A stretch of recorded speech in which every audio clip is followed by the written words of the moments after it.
As someone who has tried almost everything to make my car quieter, will wind deflectors help? And will these make them even better? Starting with wind deflectors, they are car model specific, so you want to pick up some that fit your car. I got these Heko ones for my Toyota Aygo on eBay, and by registering your car in the My Garage section, you can be sure that you are getting wind deflectors that fit. Upon arrival, they should be well packaged and come with everything you need. Mine came with clips to keep them in place, but not all wind deflectors need them, and the overall condition was good, but you can see that they have been sanded by hand at the bottom, which isn't the most professional finish in the world, but luckily you won't see this from the outside. For installation, roughly measure the wind deflector against your window. This ensures that you have the right side, then peel the adhesive off at the top and push underneath the rubber and into place, and these should just slide in quite easily. Then repeat the same step with the bottom, and then you can shimmy the middle into place, and after fitting, I did a little test to see if the window would close alright, which it did. It is worth noting that some cars have an anti-trap system, so installing something like this may make it so your windows don't fully close, but this can be remedied in most cases by slowly closing your window and then dragging the window up past the point when the trap mechanism kicks into place. But this isn't something I needed to do. Once fitted, I needed to add metal clips for support, one for the top and bottom on each side, so 4 in total, and I used pliers just to squeeze them together, making sure the spiky bit is facing the wind deflectors, and then used the handle of the pliers just to push them in. Make sure that you do refer to the instructions when installing them. Some people use a flat-headed screwdriver to force the clips into place, but the pliers worked fine for me, and I was curious how these would make the car quieter, not with just the windows open, but with the windows closed, and then how my special kit would actually help. So did the wind deflectors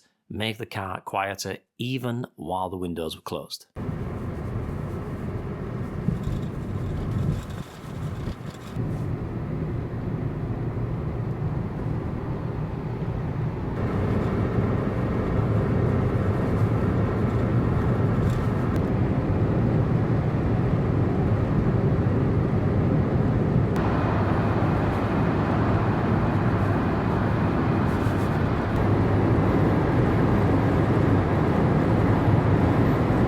At 30, you get a drop of 0.5 decibels, at 50, a drop of 0.2 decibels, and a rise of 0.7 decibels at 70. But if you listen to the comparisons again, to my perceived hearing at least, you do hear the pitch change from a higher pitched scream to a lower pitched drone. And this is why I tell people not to become addicted to the results of a decibel meter, as a decibel meter doesn't tell the whole story. A change in pitch can change the sound from grating to something that's much more tolerable, making your journeys way more comfortable. So I don't think we should be underestimating these gains, but can the same be said for when the windows are open and the wind deflectors are doing much more of the work?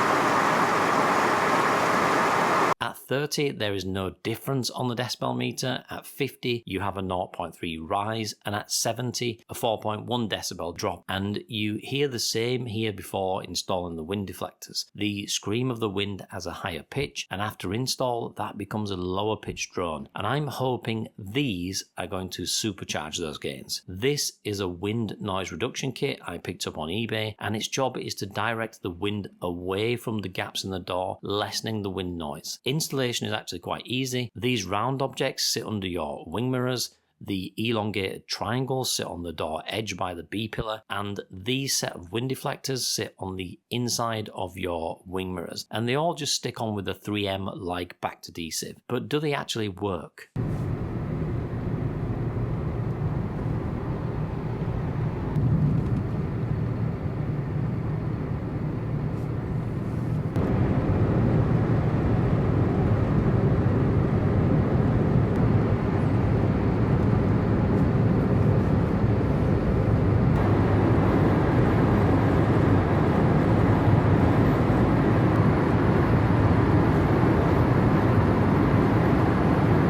At 30, you have a drop of a decibel, at 50, a rise of 1.9, and at 70, a rise of 0.4. And I can't perceive any difference in pitch at all across the entire test. And on top of that, most of this stuff didn't actually survive. 3 out of the 4 wing mirror attachments fell off during testing, and the door attachments could be pulled off after an hour in the sun. So I wouldn't recommend these. And I'm going to say I wouldn't actually recommend wind deflectors either for 3 reasons. The first reason is that unfortunately they rattle when driving, which is really annoying, and oddly it seems to be exactly the position where you lower the window to meet the start of the wind deflectors, and this is the most useful position to me because it allows you to let fresh air in without getting hit by rain or flies. If it's lower, the rattle goes away, but obviously the flies and the rain get in, and if it's closed, you don't get as much rattle, but it's still there. Of course, your mileage may vary, and it may just be that my particular wind deflectors are not very good, poorly made, or installation error. But either way, the second thing I hate about my wind deflectors is how much they impacted visibility. Some people might not mind this, but for me, it felt like the wind deflectors ate into too much space. And when looking on the passenger side, you can even see that it partially covers the wing mirror. And of course, it may be that because this is a small car, it makes it feel even smaller. And this might not be so obvious in a larger car. But the next reason seals the deal for me, and it's this.